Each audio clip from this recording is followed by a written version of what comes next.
Bonjour à vous, bonsoir à tous. Merci d'être présents pour Contact, cette nouvelle rencontre du live des négociateurs et des leaders. Ce soir, j'ai le plaisir d'accueillir Vincent Berthelot, pilote de Rafale, ancien pilote de Rafale. Il va nous raconter tout un tas de trucs. Merci Vincent d'être là. Avec grand plaisir, merci. Bonsoir à toutes et à tous. Ça me fait plaisir de t'avoir sur ce sujet du leadership, le leadership des équipes d'élite et comment on arrive à transposer ce qu'on a pu faire, toi et moi, dans des anciennes vies, dans des milieux différents. Comment on peut, aujourd'hui, quand on est chef d'entreprise, s'inspirer des méthodes des leaders d'élite qu'on peut avoir dans certaines unités particulières. Je sais que tu as fait un métier assez incroyable. Oui, alors j'ai eu une vie passée qui était dans l'aéronautique navale, comme tu le sais. Top Gun, soyons clairs. Oui, en quelque sorte. Alors c'est pas tout à fait comme dans le film, hein, mais oui, c'est une vie intense, avec une vie d'engagement, avec une équipe, avec des chefs, pour une institution. Mais aujourd'hui, alors cette vie est derrière moi depuis peu de temps, et je me rends compte que dans le monde de l'entreprise, dans le monde privé, dans le monde de l'industrie, hein, pour être plus précis en ce qui me concerne, il y a des ponts entre ce que j'ai pu connaître faire avant, et puis ce que je vois aujourd'hui. Donc c'est ce qu'on va aborder ensemble aujourd'hui. Absolument, on va aborder ça. Donc on va faire comme on fait d'habitude, on va parler pendant 40-45 minutes et ensuite on va répondre à des questions. Donc j'aurai des questions sous les yeux. La dernière fois, on a raté quelques questions, j'en suis désolé parce qu'on n'avait pas pensé à avoir le petit équipement qu'on a sous les yeux. Donc on a le studio We Are Watching qui nous a bien équipé aujourd'hui, on a un iPad, donc je traiterai vos questions, on traitera vos questions un petit peu après. Okay. Moi j'ai envie de t'aborder sur plusieurs thématiques de leadership. On a un référentiel qui s'appelle Héraclès, qui nous permet d'aborder les questions clés du leadership, qui commence par la lettre H, comme Hermione, notre référentiel de négociation, la lettre H comme haute intensité. Et je sais que c'est un sujet qu'on aborde assez souvent, sur lequel on nous interroge assez souvent. Comment on peut transposer les méthodes de gestion de la pression, de la tension, de la haute intensité que pouvaient vivre des leaders d'élite dans d'autres univers au monde de l'entreprise? Oui, alors c'est une vaste question. Nous avons 4 heures. Donc, je vais essayer d'être... Bon, encore une fois, c'est ma vision des choses. Hein. Moi, j'ai de leçons à donner à personne. J'ai pas la science infuse. Mais la haute intensité, je la comprends comme être à un taux d'effort de 100%, dans l'urgence, dans l'incertitude, et dans des environnements que je qualifierais de complexes. Et ça, qu'on soit dans des unités d'élite, dans l'armée, la gendarmerie, la police, et j'en oublie, ou dans le monde de l'entreprise, finalement, ce sont les mêmes rouages, si je puis dire. Et quand on met tout à plat, on se rend compte qu'au centre de tout ça, il y a l'humain. Alors la haute intensité, après la courte définition que je viens d'en faire, moi je la conçois, je la traduis de cette manière-là. C'est comment est-ce qu'on arrive tous ensemble à durer, à performer dans la durée. Et encore une fois, ça nous ramène à l'individu. Dans la chasse embarquée, eh bien, on faisait attention à nous en tant qu'individu, et puis on faisait, en tant que pilote, et on faisait attention à l'équipe. On gérait nos ressources. Alors nos ressources physiologiques, évidemment, avoir le bon temps de sommeil, le bon temps de récupération, faire du sport. On a beaucoup travaillé avec des instituts de recherche, énormément, parce que le porte-avions est un environnement bruyant, où il fait chaud, des fois froid, enfin ça dépend des mers sur lesquelles on navigue, et on se rend compte que le sommeil et la capacité à récupérer est un vrai enjeu. Donc ce sont des questions qui nous ont intéressés.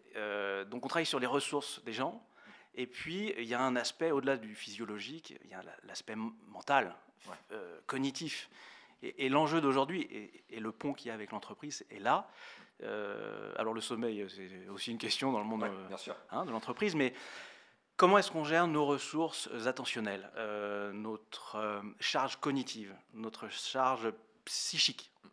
Et c'est ça l'enjeu aujourd'hui, par rapport à la haute intensité dont tu parles. Et ça peut se travailler? Oui, ça se travaille. Alors d'abord, il faut être convaincu du fait que c'est important. Il faut d'abord convaincre les gens que c'est important. Et dans certains milieux, c'est difficile. On n'a pas tous le même vécu, le même parcours, mais il faut être suffisamment précis quand on aborde les choses. Il est bon des fois de faire intervenir dans le monde de l'entreprise des scientifiques ou des gens qui ont cette approche-là pour comprendre les rouages exacts de ce qui se passe là-haut. Alors, moi, comment je m'y entraîne? Je prends souvent l'exemple du vase cognitif. C'est-à-dire que le vase, ce sont nos ressources attentionnelles, nos ressources physiologiques. Et tout ce qui est de la charge cognitive, enfin, disons de la charge oui, cognitive ou de la charge psychique vient remplir ce vase. L'enjeu, c'est que ce vase ne déborde pas. Alors après, il y a différents leviers. Il y a un gros levier qui s'appelle l'acceptation. Ouais. Il faut accepter, quoi qu'on fasse dans la vie, que nous soyons des êtres humains faillibles Limité. et surtout limités. Ouais. Et voilà, à partir du moment où on a accepté ça, qu'on n'a plus peur du regard de l'autre, eh bien, on va pouvoir partager ça avec l'autre. Et il y a une espèce de système de vase communicant qui peut se mettre en place, encore une fois au sein de l'équipe. C'est-à-dire que si moi, mon vase cognitif est prêt à déborder, bah, Laurent, je vais faire appel à toi. Si tant est que ton vase cognitif soit qui n'est pas débordé déjà, soit moins rempli, et on va faire ce transfert ensemble pour faire en sorte que le taux d'effort global de notre association, de notre équipe du moment, bah, se soit piloté intelligemment. Soit au max. C'est intéressant que tu abordes le terme de limite, d'acceptation de la limite, parce que quand on parle d'unité d'élite, moi quand tu me parles de la chasse embarquée, de l'aéronaval, tu as l'impression que c'est quand même un monde de héros, Ouais. de personnes capables de faire des choses incroyables. Et tu évoques le fait qu'accepter ses limites, se dire j'ai des limites et le dire aux autres, ne pas avoir Ouais. peur du regard des autres, c'est ce qui permet de faire face à la haute intensité. Et ouais, j'en suis convaincu. Bah, il faut casser le mythe. J'ai pas de problème avec ça. Alors oui, on est tous bercés par le cinéma. Tu parlais de Top Gun tout à l'heure. Bon, bah il y a des choses intéressantes dans ce film, mais il y a aussi beaucoup de clichés qui vont avec le personnage ou le film de manière générale. Il faut comprendre que personne n'est infaillible.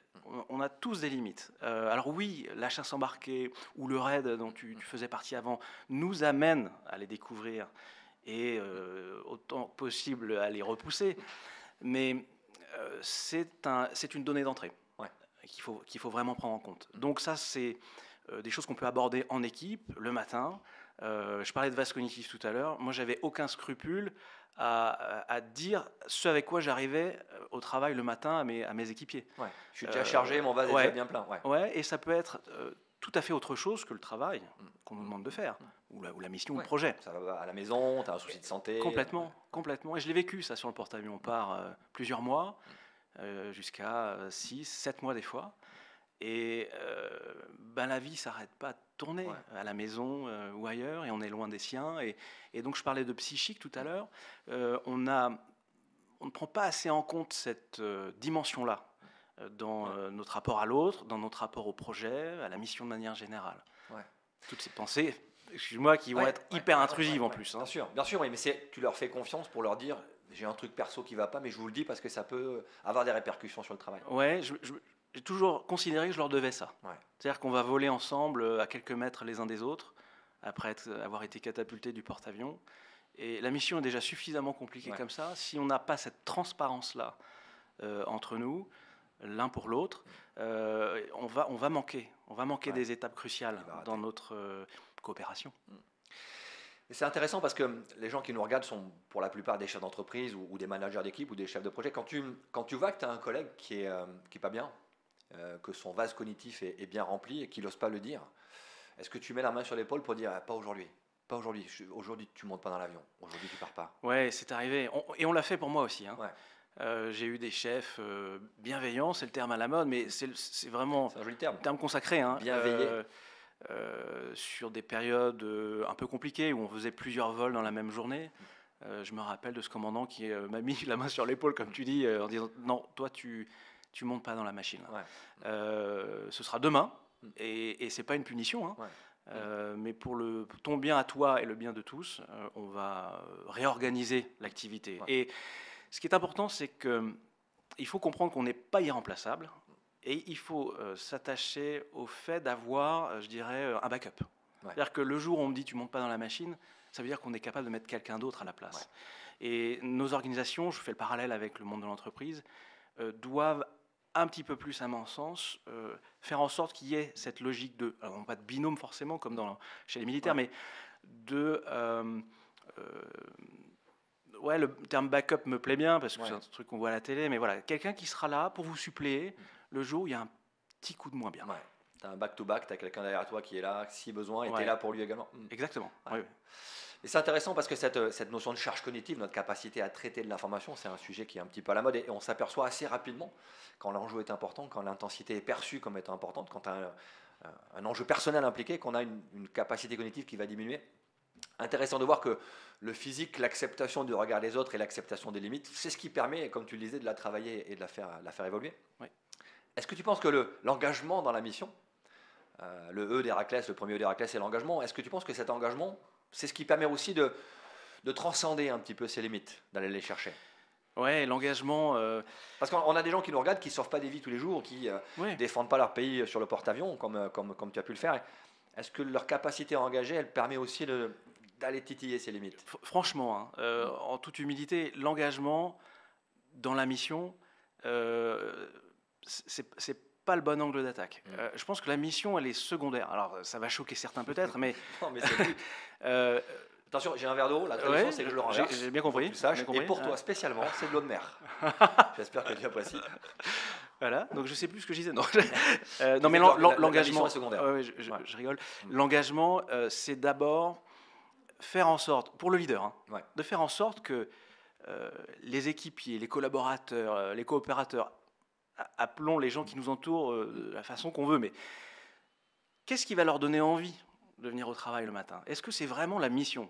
On entend, il faut que j'ai envie de faire un métier qui ait du sens. Ouais. Bon, très bien, mais quand on décortique vraiment les choses, ce que les gens attendent, à mon sens, c'est que le système dans lequel ils évoluent ait du sens. C'est l'organisation d'abord qui importe, avant la mission. Il y a des missions qu'on ne choisit pas. Ouais. Moi, j'ai fait des missions qui n'étaient pas tout le temps passionnantes, et c'est vrai dans n'importe quel milieu, ça. Il y a des sujets, des projets hyper intéressants, ou des programmes, quels qu'ils soient, et puis des choses moins intéressantes. Donc, mettons ça de côté un temps. Donc, tu pars du principe que quand tu es dans l'équipe, tu prends la mission. Bah ouais, je prends ça comme postulat, parce que je trouve très intéressant. C'est aussi une forme d'engagement, de se dire, je prends la mission telle qu'elle tombe. Il y en a qui va me faire rêver, donc je serai fier, et puis une autre qui est moins... Exactement, et c'est pour ça que je me concentre sur l'organisation. Qu'est-ce qui va nous donner envie d'y aller? Bah, c'est parce qu'on sait qu'on est ensemble. Ouais. On sait que les règles du jeu qu'on a définies, elles sont claires, précises, et que elles sont partagées surtout. Donc on sait comment on avance, on sait comment on est organisé, et surtout on a bien compris, et le rôle du leader est important là, dans sa capacité à fédérer, que chacun a sa pierre à apporter à l'édifice. Ouais. Ça, c'est très très important, cette notion de co-responsabilité sur le projet. C'est intéressant, la co-responsabilité. D'ailleurs, je précise que Vincent a écrit un livre qui s'appelle les 6 piliers de la coopération, dans lequel tu parles de co-responsabilité. Oui. On a, toi et moi, des connaissances, des chefs d'entreprise, des gens avec lesquels on travaille, qui nous disent, moi je suis responsable de ce qui se passe, je suis seul responsable. Oui. On l'a eu dans les crises, notamment à la Covid, des gens qui disaient, moi je suis responsable de mes collaborateurs, de ma boîte. Tu parles de co-responsabilité, de partage. Ouais, alors c'est pas pour prendre un contre-pied, c'est pas pour titiller les gens, c'est pas du tout mon principe de vie. Et oui, tu as raison, il y a des chefs d'entreprise qui disent non, c'est moi qui suis seul responsable. Alors je l'entends, évidemment. Quand on regarde les choses d'un point de vue normé, normatif, enfin réglementaire, dirais-je, oui, évidemment, c'est le chef d'entreprise qui va assumer une perte financière, que sais-je. Mais je parle plus de l'intention. Et encore une fois, si on ramène la chose au leadership et au leader de manière générale, c'est cette capacité, on parlait d'être capable de fédérer tout à l'heure, mais c'est même d'inspirer les gens et de leur dire, mais en fait, on a besoin de toi, et moi, leader, je suis le chef d'orchestre, mais chacun a un rôle, je disais tout à l'heure, et c'est bien ça qui va faire qu'on a ce partage sur la globalité de la mission, de la responsabilité, pour mener à bien, pour atteindre nos objectifs finalement. Voilà. Ouais, donc la mission est importante, mais c'est l'organisation que tu mettrais en tête pour ensuite remplir la mission. C'est intéressant parce que c'est vrai que souvent, on parle de mission, de sens, évidemment, on travaille beaucoup sur la recherche du sens, la motivation intrinsèque, mais l'organisation, effectivement, c'est un sujet qu'on ne mettrait pas à ce stade-là. Non. Et pourtant, ça a du sens. Non, oui. C'est intéressant. Oui, tu as raison. Je vais être tout à fait honnête. Dans les premières années de ma carrière militaire, ce qui me faisait vraiment aller avec beaucoup d'entrain au travail, c'était de monter dans un Rafale. Ouais. Monter dans un avion exceptionnel. Ouais. Et puis, alors je ne vais pas faire le faux modeste, mais il y a un moment où ça se tarit quand même. Et sur les dernières années de ma carrière, je me suis posé de nouveau cette question, qu'est-ce qui me donne envie d'y aller là?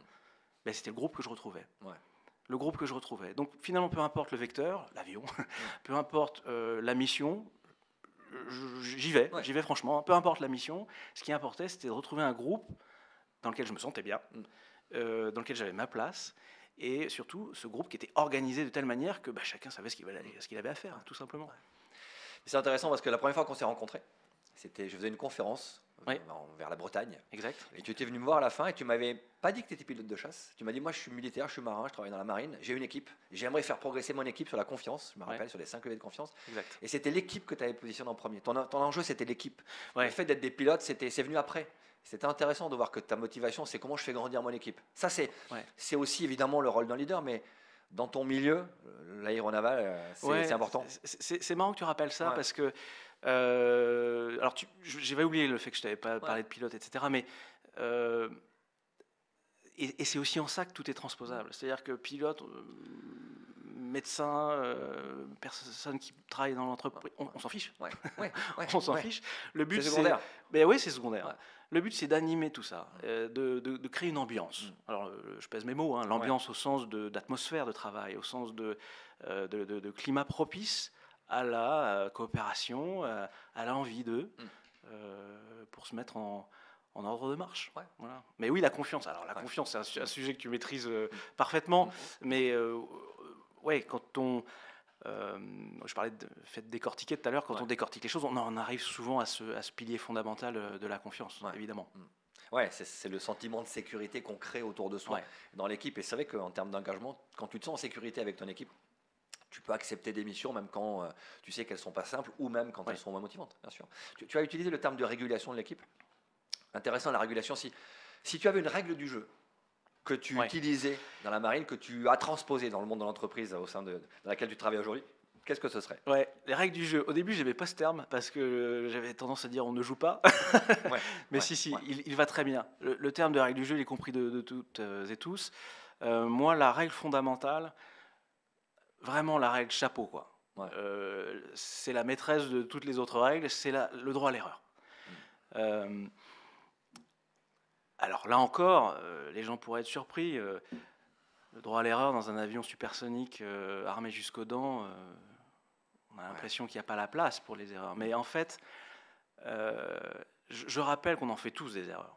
Quel que soit notre entraînement, notre formation, notre forme du jour, on fera des erreurs. Encore une fois, sous le prisme de la haute intensité.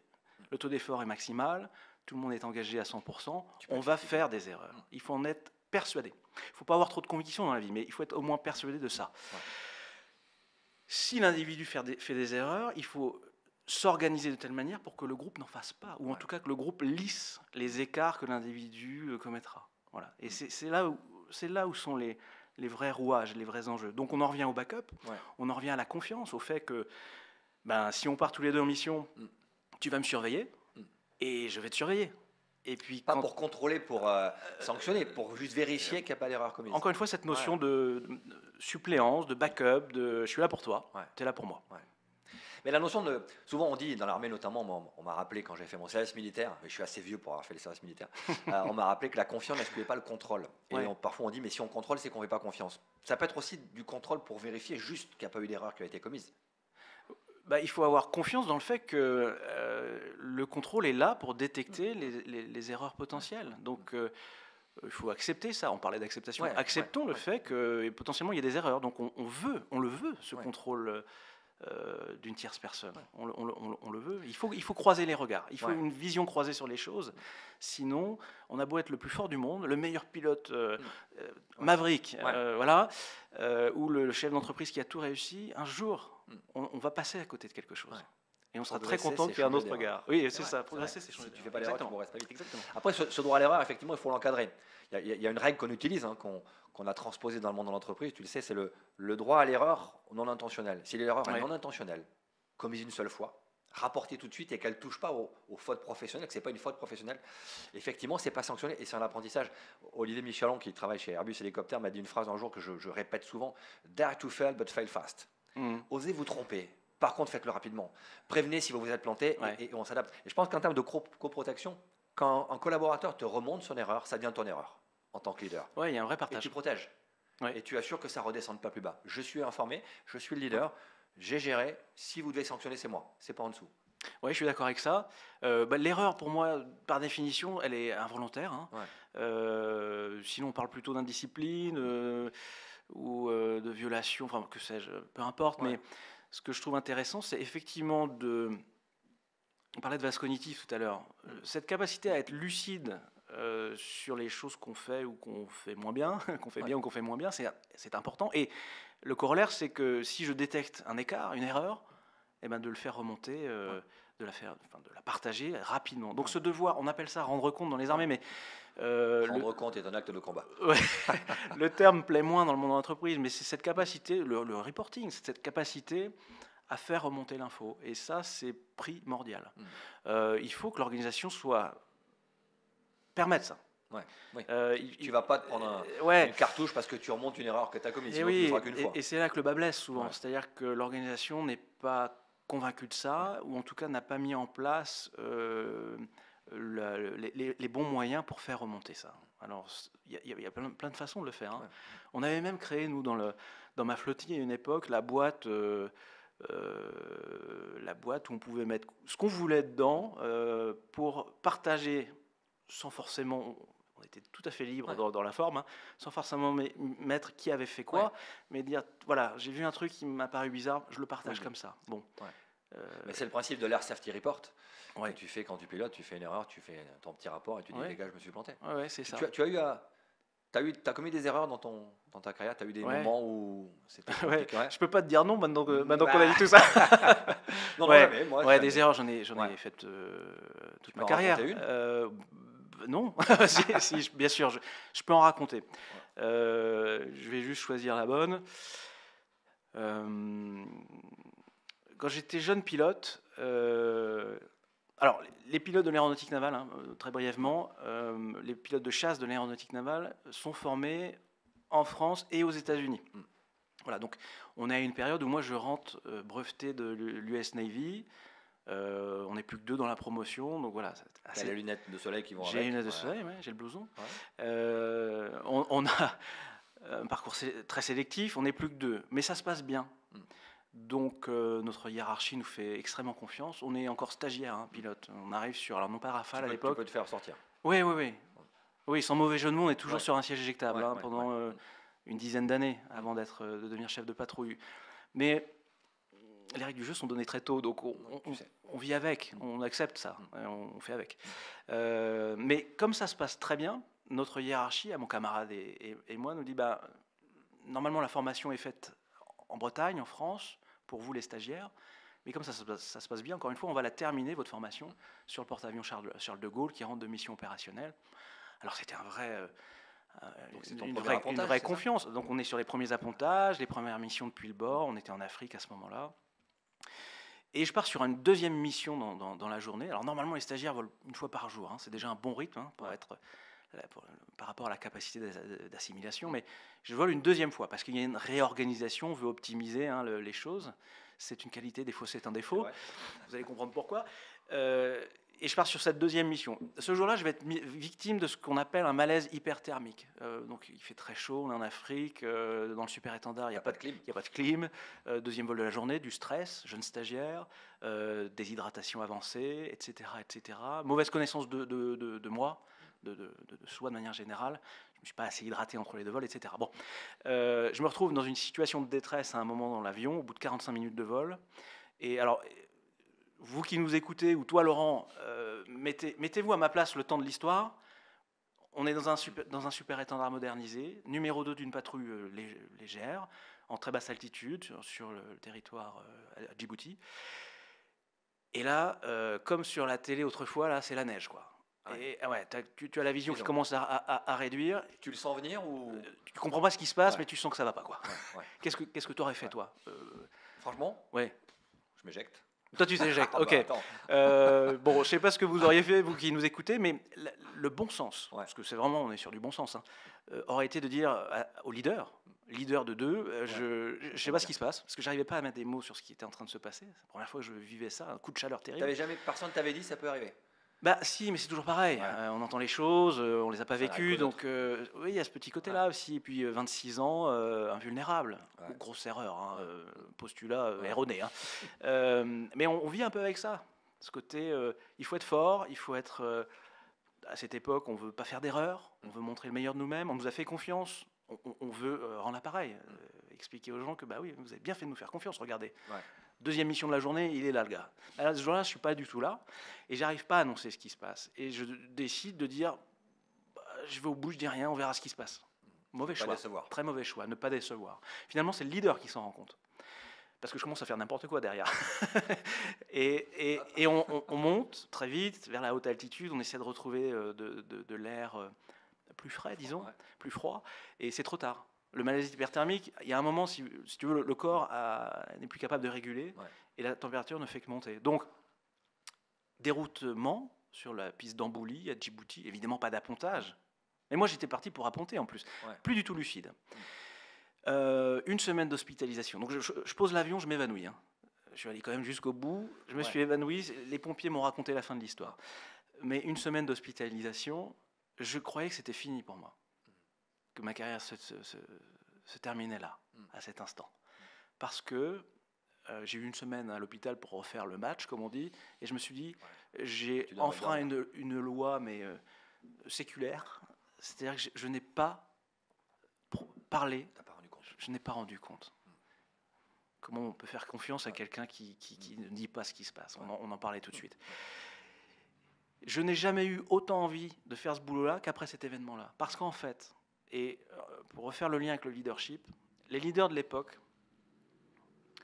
ont fait un débriefing systémique de la chose. C'est-à-dire qu'ils ne se sont pas dit, le jeune pilote a fait une bêtise, on va le sanctionner durement, voire l'éliminer, et puis on verra avec les suivants. Ils se sont dit, comment est-ce qu'on a pu en arriver là ? Quelle est notre faute là-dedans ? Quelle est la faute partagée ? La faute partagée, c'était de dire ce gars-là, il n'avait peut-être pas à revoler, etc. etc. Ouais. Donc, tout le système s'est remis en question. J'ai même été félicité, moi, d'avoir réussi finalement à poser l'avion. Ouais. Et il n'y a plus jamais de stagiaire à faire 2 vols comme ça dans des conditions terribles. Voilà, parce que, encore une fois, il y a eu un regard global, systémique sur la chose. On apprend de l'erreur. On ne sanctionne pas, on apprend, on modifie le système. Exactement. Ouais. C'est vrai que tu dis, j'ai pas appliqué une règle séculaire. Après, on peut décider de ne pas l'appliquer. Oui, c'est vrai. Quand on parle de régulation, souvent on amène la transgression. Moi, je me suis retrouvé un jour dans une situation où un forcené retranché, schizophrène, en rupture de traitement, tenait son bébé par les pieds au 8e étage, chaque fois qu'on venait lui parler. Il ne voulait pas parler à la police. Il se trouve que je rentrais de mission, j'étais pas en tenue d'intervention, j'étais pas en tenue de policier, et on m'a dit, il veut pas aller au médecin, tu fais-toi passer pour le médecin. Et donc j'ai mis une blouse blanche, je suis monté à l'étage, 8e étage. J'ai commencé à discuter avec lui à la porte et le but du jeu, c'était de le faire sortir pour pas qu'il s'occupe du gamin. Il y a des règles quand tu négocies avec un schizophrène, c'est-à-dire quelqu'un qui a une altération forte de sa perception de la réalité. Tu ne rentres jamais dans sa bulle de sécurité, à moins d'1 mètre de lui. Tu ne rentres jamais dans un lieu duquel tu ne peux pas t'échapper tout seul. Et tu ne rentres jamais dans un lieu si tu n'es pas sous couverture de sniper. Et il avait fermé ses rideaux pour pas qu'on le voit. Et à un moment donné, je ne sais pas ce qui se passe dans le dispositif. Quelqu'un bouge derrière moi dans la cage d'escalier et le gars voit quelqu'un qui bouge et me dit viens docteur, n'aie pas peur. Et il rentre dans ton appartement. Et je suis rentré avec lui. Et je me suis retrouvé face à un forcené qui était foudrage, qui a pété les plombs parce que je suis rentré dans sa bulle. Et il a fallu qu'on en vienne aux mains pour que je puisse le maîtriser et attendre que le groupe d'intervention puisse rentrer. Il avait une paire de ciseaux dans la poche arrière que je me suis planté dans la cuisse parce qu'il essayait de la prendre. Je me suis mis sur lui et on est tombé. J'ai transgressé cette règle et j'ai été félicité pour avoir transgressé cette règle parce que j'ai sauvé quelqu'un. Et ça m'a beaucoup travaillé d'avoir fait cette transgression, d'avoir fait tout ce que je disais qu'il ne fallait pas faire. Et je suis allé à l'encontre des ordres qu'on me donnait, des principes qu'on me donnait, mais volontairement. Ce n'était pas une erreur. En conscience. C'était un choix délibéré. Cette notion de transgression, elle est intéressante parce que c'est aussi la base de l'agilité. Oui, je suis d'accord. Quand on parle d'agilité dans les forces spéciales, les groupes d'intervention ou les unités qui traitent des situations hors du commun, l'agilité, l'improvisation, l'adaptation, je pense que ça repose aussi sur cette acceptation peut-être de la transgression. Oui, mais la transgression, elle est nécessaire finalement. Nécessaire à chaque fois qu'on va chercher les limites. On parle à des gens qui dirigent des équipes et qui vont leur dire devant, la transgression, ça a du bon. Ouais, la transgression, ça a du bon. Ça fait un beau slogan, ça. Ouais, la transgression, ça a du bon. Je pense qu'on peut faire une campagne avec ça. Je sais pas. Ce qu'il y a, c'est qu'il faut cadrer quand même. Dans l'aéronaval, oui, la transgression, elle est considérée comme nécessaire quand on est confronté à quelque chose qu'on n'a pas su anticiper suffisamment, qui est nouveau, et que il faut décider dans les quelques secondes qu'on a devant nous. Moi, ça m'est arrivé aussi au combat. Ma première mission de combat, il a fallu faire un choix, décider dans l'urgence, tout seul, est-ce que je tire pas, C'est dans le livre, hein, Tu si peux vous l'évoquer voulez. un peu? Ouais, c'est dans le... Ouais, bah en fait, on part avec des règles d'engagement qui sont définies hein, pour chaque mission. Évidemment, c'est pas ce qu'on veut, tout est cadré, anticipé, réfléchi, mais on ne peut pas finalement tout imaginer. Et il y a peu de missions qui se passent finalement comme on les a construites. Ouais. Alors oui, on imagine les variantes, les what if, mais il est difficile de tout imaginer. Ouais. Et ce jour-là, je me retrouve confronté à une situation où les forces spéciales canadiennes au sol sont prises à partie par l'ennemi, quasiment au corps à corps, le feu est nourri. Et les Canadiens qui ont des règles d'engagement différentes me demandent de tirer une munition sur leur position. Hein, l'ennemi et les amis. À la radio, ils te donnent ouais, ils me un donnent point cet de tir et tu ordre-là. vois que Ouais. c'est leur position. Donc le dilemme, c'est je tire pas, je sais pas ce qui vient Eux d'eux. te demandent de le tirer, ils sont Oui, en contact. Ouais. oui. Et si je tire, je risque de les toucher, les amis. Donc il y avait dans ma boîte à outils d'autres possibilités, c'était de réaliser un show of force, c'est de descendre, sans tirer, très bas, très vite pour faire peur. Sauf que ce jour-là, on avait l'interdiction de faire un show of force. Tu avais une altitude minimale Ouais, il fallait rester au-dessus d'une certaine altitude, en moyenne altitude. Et j'ai transgressé cet ordre-là. C'était finalement ce que je trouvais dans les règles que j'avais dans les... Et c'est ta première mission de combat? Ouais, la première. C'était la règle la plus facile à transgresser. Tirer, c'était inconcevable. Je ne reviendrai pas pourquoi les Canadiens étaient en mesure de nous donner cet ordre, mais les règles étaient différentes. Bref, mais en tout cas, je décide de transgresser une partie, une règle de mon cadre, de sortir du cadre un court instant, de faire le chauffeur qui a fonctionné. Donc tu passes à basse altitude pour très bas, très vite. L'ennemi a eu peur et s'est replié, et les Canadiens ont pu être évacués par des Navy Seals américains. Donc. Et moi, finalement, je me suis mis en danger que peut-être une minute à descendre et remonter en moyenne altitude. Donc, sortie de cadre pour mieux y revenir. Et finalement, il n'y avait pas d'autre solution que ça. Donc derrière ma hiérarchie, tu parlais du leader qui porte les choses sur ses épaules, a joué son rôle. Tu as un leader avec toi à ce moment-là? Alors non, justement, pas ce jour-là. Je suis le petit équipier qui découvre le combat, mais qui est suffisamment bien formé pour être en mesure de décider quelque chose de pas complètement sot. Non, le leader est en train de ravitailler à une centaine de kilomètres de ma position. Donc il peut pas... je ne peux pas l'appeler à l'aide. Ouais. Mais oui, donc la transgression, des fois, elle est nécessaire. Parce que le cadre ou les normes ne sont pas suffisantes. Alors, est-ce qu'il faut mettre plus de normes? Je ne sais pas. On en a déjà beaucoup. Ouais. Est-ce qu'il faut s'appuyer sur l'intelligence humaine dans ces cas complexes? J'y crois, ouais, profondément. Et tu as été sanctionné pour ça? Non. Non, j'ai été félicité aussi, là. Ça veut dire que tu as été bien formé? Ils t'ont formé en te laissant la possibilité de dire « Ok, j'adapte. Oui. Je décide de transgresser une règle moins importante que l'enjeu que je dois défendre. » Pour la pondération que j'ai su mettre dans cette situation tout à fait hors norme, disons, oui. Mais c'est pour ça qu'on forme, qu'on met encore des humains dans des machines de combat. Il ne faut pas tout attendre de l'IA demain. Ouais. Il faut garder cette capacité pas d'improvisation, mais au moins d'intuition, d'innovation. Voilà. Alors oui, la formation est importante, mais les règles et le cadre, l'organisation, ouais, donc on en parlait tout à l'heure, qu'on va donner aux choses, on y revient, est primordial. Ouais. On a déjà quelques questions qui sont sur l'iPad, je vais y revenir tout à l'heure. J'aimerais t'amener sur un autre sujet, parce que c'est un sujet sur lequel on vient nous chercher assez souvent. On vient chercher nos expériences passées sur cette thématique, c'est le débriefing. Oui. L'apprentissage de l'expérience. Qu'est-ce que tu utilises aujourd'hui dans l'entreprise pour laquelle tu travailles que tu utilisais quand tu étais pilote de chasse en termes de débriefing? Est-ce que tu utilises des choses et est-ce qu'il y a des points qui sont marquants sur cette notion de débriefing? Moi, je pense intimement que le débriefing, alors certains disent le feedback, je mets le feedback de côté, pour moi... Le feedback, c'est plutôt à chaud, non? Voilà, le feedback, c'est à chaud. C'est un briefing immédiat. On aura un feedback, je pense... On a déjà des feedbacks sur les questions, donc merci, ça a l'air de vous plaire, c'est bien, on est content. Le débriefing, c'est vraiment quelque chose... on disait dans l'aéronautique navale, la mission s'arrête quand le débriefing est terminé. Ouais. C'est pas la coupure des moteurs que la mission s'arrête, c'est quand le débriefing est complet. Ouais. Donc c'est pour moi quelque chose qui est fait à froid, enfin, avec suffisamment de recul pris sur les choses. Ouais. J'ai fait l'erreur, quand j'étais jeune leader, de débriefer un peu trop tôt certaines missions.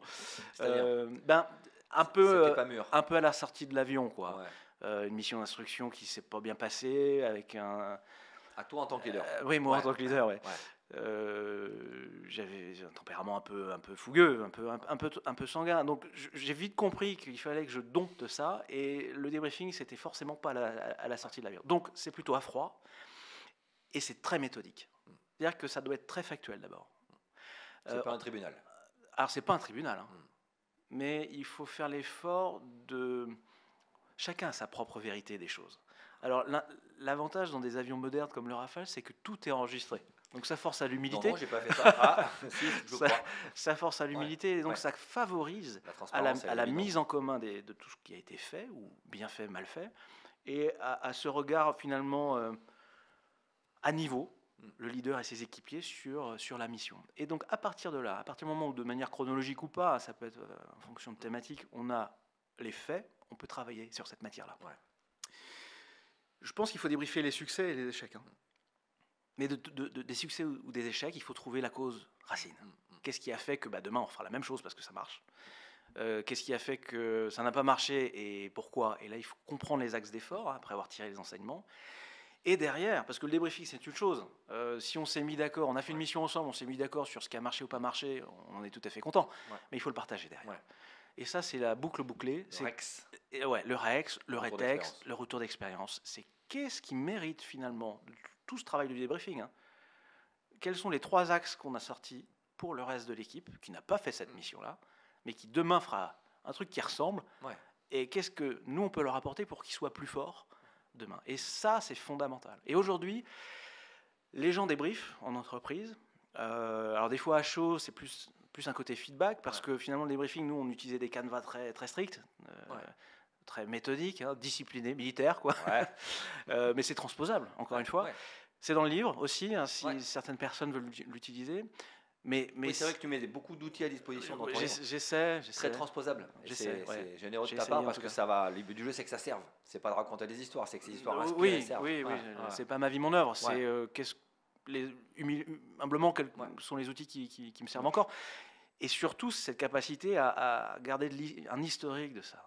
Donc, qu'est-ce qu'on fait du REX? Voilà. Alors, ça, chaque entreprise de le choisir, hein, mais...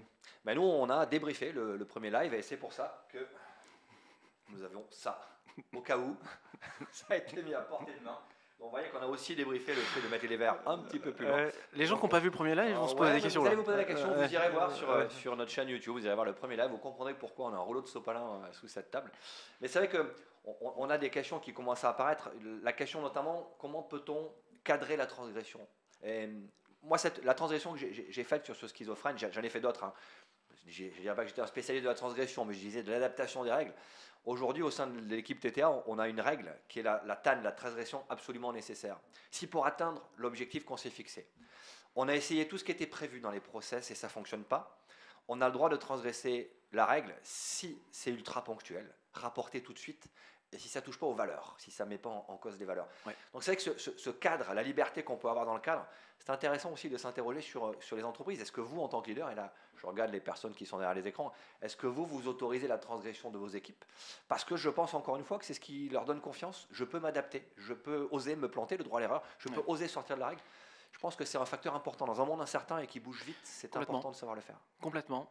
Moi, j'encourage les gens à ne jamais transgresser. Alors, mon exemple tout à l'heure n'est pas forcément un bon exemple, quoique, mais c'est de ne pas transgresser seul. C'est-à-dire qu'à partir du moment où on va sortir du cadre, il faut avoir cette notion de co-responsabilité, de coprotection avec une tierce personne. Donc ça peut être quelqu'un de l'environnement direct, professionnel, le suppléant, hein, le backup. Moi, le jour du show of force avec les commandos canadiens, ce sont les commandos canadiens qui ont assuré ma protection sur le survol en très basse altitude. J'aurais demandé de nourrir le feu, enfin vraiment de donner leur dernière force, et ils l'ont fait pour me protéger. Et pour pas que l'ennemi ait envie de lever la tête à ce moment-là. Donc il y avait cette notion de coprotection primordiale à partir du moment où on se met en danger quand on sort du cadre. Donc la transgression, oui, hors cadre de facto, mais il faut retrouver quelques règles solides qui vont faire que on va pas se mettre en danger bêtement et surtout, on va pouvoir revenir dans le cadre rapidement. Ouais. Tu parlais de temporalité. Ouais, là. c'est ultra ponctuel. Ouais, c'est Sinon, ça. ça devient un mauvais fonctionnement qui devient une habitude et Eh c'est oui, compliqué si dans ça la se durée. répète et que c'est Ouais. routinier, c'est plus une transgression là. Ouais. Enfin, Et tu parlais de se dire les choses. Tu as un cercle de confiance. Tu ouais, as un AV1 forcément dans l'aéronaval, qui peut être plus ou moins grand. Des gens qui te ouais, disaient les choses vraiment. ouais. C'est pas toujours facile quand c'est très vertical. Dans l'armée, ça l'est, donc on a un statut. Il faut toujours faire en sorte, quel que soit son, à mon sens, hein, je parle au chef d'entreprise Ouais. là, quelle que soit sa place dans l'organigramme, disons, il faut mettre en place ce cercle de confiance. Moi, j'appelle ça le triangle parce que je l'ai dessiné comme ça déjà, Ouais. et puis parce que j'avais trouvé 3 personnes dans mon entourage direct qui m'aidaient à faire mon métier du mieux possible. J'avais la personne qui me protégeait vraiment, qui était mon chef, qui était un ami aussi, mais qui était d'abord mon chef. Quand j'ai eu d'autres... alors ils vont se dire que j'ai eu des problèmes en vol, mais j'ai eu un problème, j'ai fait un... Enfin, tu as volé quelques milliers d'heures. Donc, Oui, c'est vrai. Mais j'ai eu un problème d'oreille interne sur Rafale. Et finalement... c'est-à-dire que tu te sentais nauséeux. Ouais, pas... des vertiges très, très prononcés, très, très puissants. Et j'ai perdu mon aptitude, puis je l'ai retrouvé, puis j'ai à nouveau eu des vertiges. Et il a fallu un moment que mon chef me protège un petit peu sur le fait que bah, on allait garder certains événements bénins, mais oui, bénins entre nous, avant d'alerter la terre entière. Quoi. Ouais. Donc il y avait cette notion de protecteur. Je parlais du suppléant tout à l'heure. Quand je suis pas là ou un peu indisponible, qui c'est qui va m'aider à faire le job? Et puis il y a une troisième personne qui était très importante pour moi, c'est qui me conseille. Qui me conseille dans mon entourage professionnel, ça peut être personnel d'ailleurs, hein. Des fois c'est mélangé, mais qui me conseille. Quand j'ai un doute, quand j'ai une question, qui peut-être est déjà passé par là avant moi et va avec plaisir me donner quelques astuces, quelques petits trucs. Le mentor qui est là. Ouais, le quand t'as besoin. mentor. Le mentor. C'est un joli terme. Les entreprises utilisent souvent le mentoring. Oui, le mentoring, c'est ça. C'est intéressant de dire ouais. tiens, j'ai un conseil, qu'est-ce que tu en penses, qu'est-ce que tu fais? Exactement. Ouais. Donc oui, cercle de confiance, je crois que c'est dans un monde de plus en plus complexe. On parlait de haute intensité tout à l'heure. Naviguer tout seul, à vue, c'est pas possible. Donc on est obligé de s'entourer de gens de confiance qui vont nous aider, et c'est réciproque, hein, évidemment, pour avancer intelligemment tous ensemble. Moi, j'ai eu la malchance d'être chef très vite, et de passer le concours d'officier et de choisir un poste en compagnie de CRS, à la CRS 8, où je suis arrivé, il y avait 3 officiers, un commandant, un capitaine et moi, et il y avait 200 gardiens de la paix dans la compagnie. Je pense que j'étais un bon chef. Mes chefs m'aimaient bien, je remplissais les missions, j'allais jusqu'au bout. J'étais un mauvais leader, parce qu'on ne m'avait pas appris à être leader en fait. Je crois que j'ai jamais reçu de cours de management à l'école d'officier. Et un jour, je me suis aperçu que ça ne marchait pas comme je voulais. Je me suis aperçu que les sections, les équipes étaient derrière moi parce que j'avais les galons et parce que c'était quasi militaire les CRS dans la police. Et je me suis retourné vers mon adjoint, qui était un brigadier chef, Guy. Et un jour, je suis rentré de mission. On avait fait une grosse mission de maintien de l'ordre compliquée, avec des casseurs qu'il avait fallu aller chercher. Et je me rappelle être rentré dans mon bureau, qui m'a accompagné pour me dire que la compagnie était en train de réintégrer. J'ai enlevé mon galon, j'ai dit enlève ton galon, on se tutoyait pas. Enlève ton galon. Je m'appelle Laurent, tu t'appelles Guy. Aujourd'hui, on se dit les choses. Aide-moi. C'était dur. Hein. Je t'avoue que. Et il a été un peu choqué de ça parce que ça se faisait pas trop, mais il m'a beaucoup aidé. Il m'a dit quand tu dis ça, attention. Il m'a beaucoup aidé en étant cette personne de confiance qui me disait ce que j'avais pas forcément envie d'entendre, mais ce qui était important. Et j'ai aussi fait la même chose pour lui, pour le pousser justement à devenir officier, à monter aussi, à voir au-delà de ce qu'il pouvait imaginer. C'est intéressant de se dire quelle est la personne qui est celle à qui on va demander de nous dire ce qu'on n'a pas envie d'entendre, mais qu'on doit entendre. Ouais, il y a une vraie démarche mentale. Hein.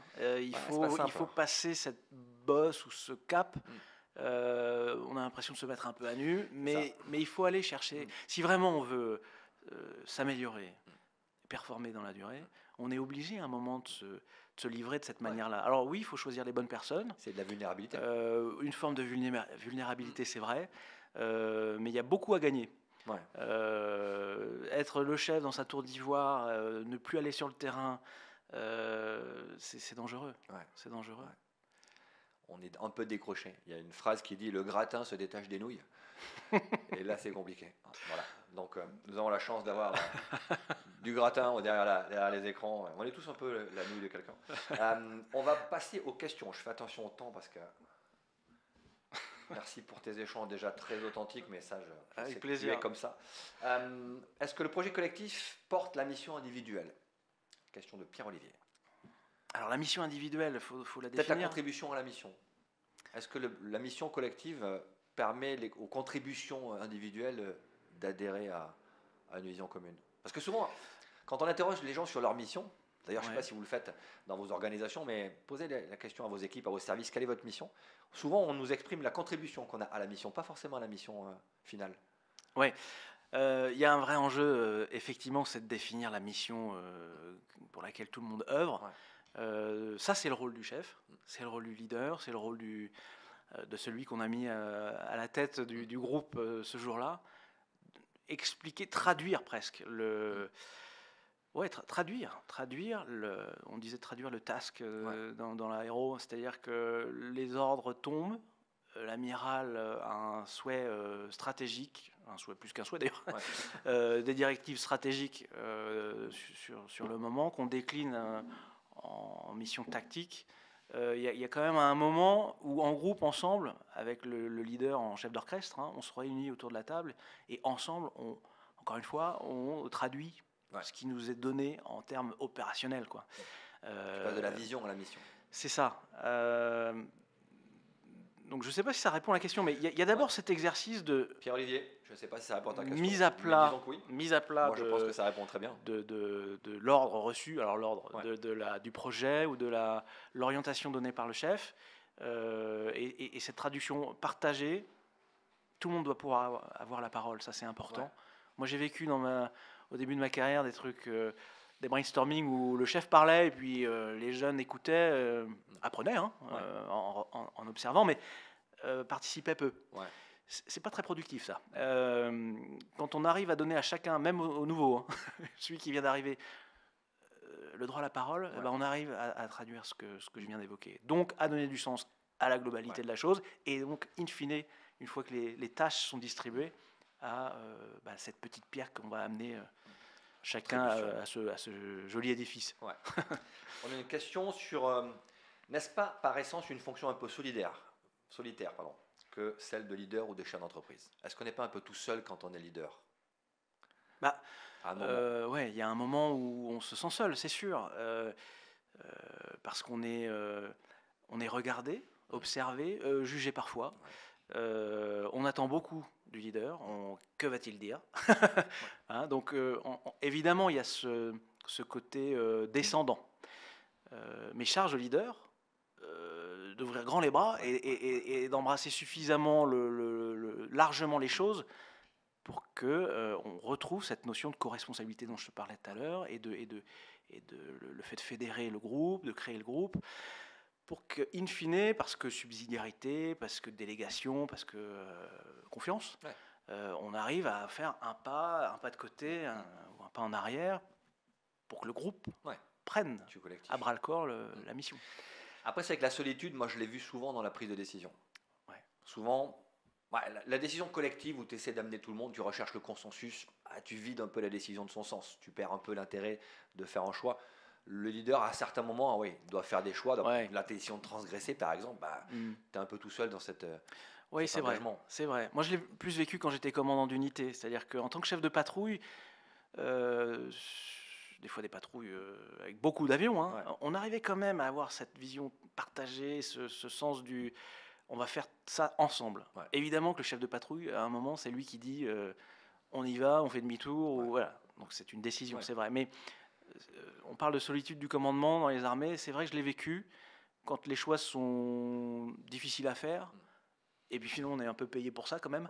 Il y a des gens qui ne sont pas faits pour ça, d'autres qui acceptent ces prérogatives-là et qui font le job.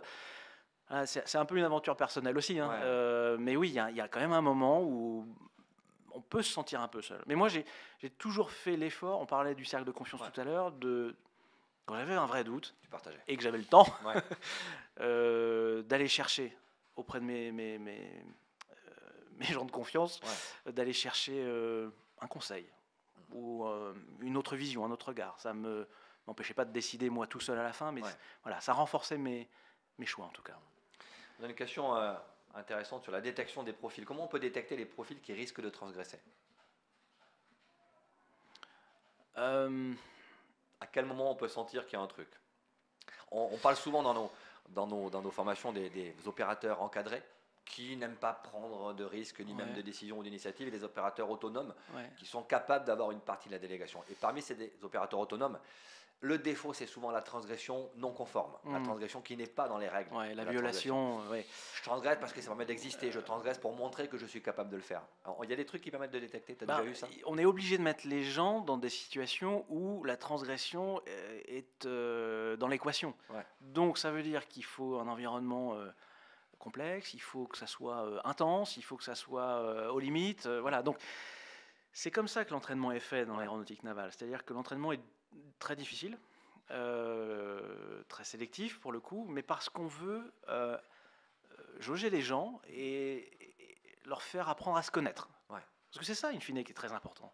C'est que l'opérateur sache ce qu'il a vraiment dans le ventre. Alors pas au sens de, il y en a un plus courageux qu'un autre, mais c'est comment on réagit face à l'adversité, ou sous facteur de stress, ou dans la haute intensité de manière générale. Et c'est donné finalement par des mises en situation préparées, construites avant, des clés, des outils pour que l'opérateur, le collaborateur apprenne à se connaître et que finalement on arrive tous un peu à se connaître, quoi. Parce que moi, dans ma carrière, finalement, alors c'était aussi le porte-avions, la promiscuité, enfin le fait d'être tous ensemble, mais on se connaissait par cœur. Les 7 mois de mission. Ouais, on se connaissait par cœur. Donc on savait, pour répondre à la question, qu'il y avait cette appétence, on va appeler ça comme ça, pour transgresser quand c'était nécessaire, encore une fois, ou celui qui se retrancherait davantage derrière le cadre et la règle. Ouais, on n'est pas tous identiques, heureusement. Pas équipés pareil. Non, pas tout à fait. Une autre question sur les égos. Comment gérer l'ego, le sien et celui des autres? Est-ce que tu as un ego fort? Il en faut un peu, je pense. C'est un outil. C'est un outil. Il ne faut pas que ça nous dépasse. Et puis, il ne faut pas que ça vienne impacter l'équipe, le groupe et la mission. Donc oui, de l'ego, il en faut. Il faut que ça soit pondéré, mesuré. Il faut apprendre à se connaître, encore une fois. Donc, le débriefing, on en parlait tout à l'heure, la capacité à rester lucide, on parlait du vase cognitif. Tout ça sont des outils qui doivent faire en sorte que l'ego, il est là, mais il est dans une boîte bien rangée. Il est bien équilibré. Il est équilibré, il rentre bien dans l'avion, là. Il dépasse pas. Et il dépasse pas du cockpit, quoi. Donc, ça veut dire se remettre aussi en question régulièrement.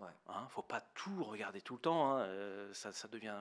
Faut pas s'enfermer. Il faut être authentique aussi. Sinon, tu contrôles. Tu es tout le temps dans le contrôle et la maîtrise. Complètement, mais c'est intéressant de temps en temps quand même de faire un petit bilan, petite introspection. Il n'y a pas besoin d'aller voir qui que ce soit, mais c'est une question à se poser régulièrement, je pense. L'ego est un excellent esclave, mais un mauvais maître. Oui, c'est vrai. S'il finit par prendre la main, c'est compliqué. Complètement. Merci beaucoup pour ces questions. En entreprise, les règles du jeu sont souvent floues. C'est vrai que quand on aborde le thème de la charte d'équipe, quelles sont les règles du jeu que vous appliquez? On a assez peu de réponses. Il y a des choses qui sont implicites, mais l'implicite doit parfois être rendu explicite pour être appliqué efficacement. Ouais, c'est une excellente question. Je le vis aujourd'hui. Les règles du jeu, si elles sont floues, c'est pas un statu quo. Il faut absolument lever la main. Oser dire, ça n'est pas clair pour moi. Où est-ce qu'on va tous ensemble? Ça m'est arrivé. Ça m'est arrivé récemment. On travaille sur un très gros projet industriel. Je développerai pas ici, mais j'ai toujours à cœur qu'en tant qu'équipe, on parle d'une seule et même voix quand on est devant le client ou devant une autre industrie avec laquelle on collabore. Ça peut pas être dissonant. Ça peut pas être cacophonique. Donc la règle, c'est une règle du jeu. C'est-à-dire comment qui parle quand. On a le droit de pas être d'accord avant. On a le droit. Mais à la table, on est aligné. Et je l'encourage même. Dites ce que vous avez à dire. Par contre, il n'y aura qu'une seule voix. Ce qui va sortir de chez nous, c'est une seule et même voix. Parce qu'on est une équipe. Donc, voilà, ça c'est une règle du jeu. Le droit au désaccord, mais le devoir de discipline. Complètement. Mais c'est intéressant de la rendre explicite. Oui, il faut. Encore une fois. Parce qu'elle libère le droit de dire, les gars, je ne suis pas d'accord, je n'ai pas compris. Il faut. Et ce n'est pas une question bête. Bien sûr. Bien au contraire. Je n'ai pas compris, je ne sais pas, c'est une bonne question. Oui, tout à fait. La transgression perd de son sens quand dans l'action, elle met en jeu la sécurité des autres. Oui, c'est la limite. C'est quand on parle de la transgression qui ne touche pas aux valeurs. Pour moi, dans mon métier initial et puis mon métier aujourd'hui, mais certainement dans le tien, la sécurité des autres, c'est une valeur. On ne transgresse pas, on ne met pas en danger les autres. Donc ça n'autorise pas la transgression. Safety first, Ouais, comme on dit chez les anglo-saxons. mais- Donc, bah oui, il y a des limites à tout, même à la transgression. C'est pour ça que tout à l'heure, je disais, quand on sort du cadre, il faut se refixer, non pas un cadre, c'est impossible dans l'action, mais une ligne rouge. Ouais. Et la sécurité de l'autre, évidemment, n'est pas négociable. C'est clair. Je vais reprendre tes termes. Voilà, c'est une limite. Ouais. Une dernière question, parce que malheureusement, tempus fugit. Comment encourager la remontée d'informations dans l'entreprise? Cela peut être vu comme du micromanagement. Alors, le fait de remonter des infos, pour moi, n'est pas du micromanagement. La question après, c'est de savoir ce qu'en fait celui à qui on rapporte les choses. Ouais.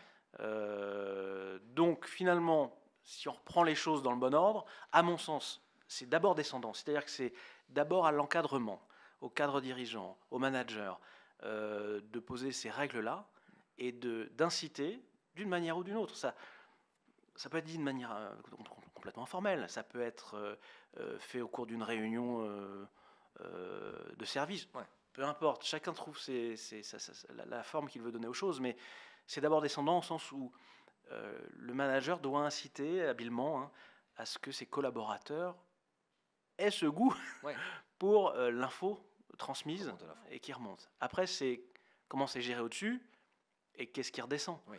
Est-ce que ça sert? Parce que si tu remontes des infos, mais tu sais pas à quoi ça sert. Ouais, il faut que ça. Alors, complètement. Alors ça, c'est très vrai. Et si ça fait 3 fois qu'on dit les mêmes choses, je vous le dis, il n'y a rien qui change. J'arrête de vous le dire. Finalement, on le dit plus. Ouais. Il faut cultiver ce climat de confiance. Il faut quand même essayer de relancer les gens quand on sent que ça n'évolue pas. Alors après, on est dans des entreprises plus ou moins importantes. Il y a certaines boîtes, c'est des mammouths. Avant de bouger les lignes, c'est compliqué, mais il y a quand même cet effort. Il ne faut pas se décourager trop vite au départ d'abreuver la hiérarchie pour qu'elle ait toutes les cartes en main. Et après, normalement, si les RH font bien leur travail, à ces postes-là, il y a des gens qui savent jouer avec ces cartes-là derrière. Oui, on a la règle de la difficulté rapportée.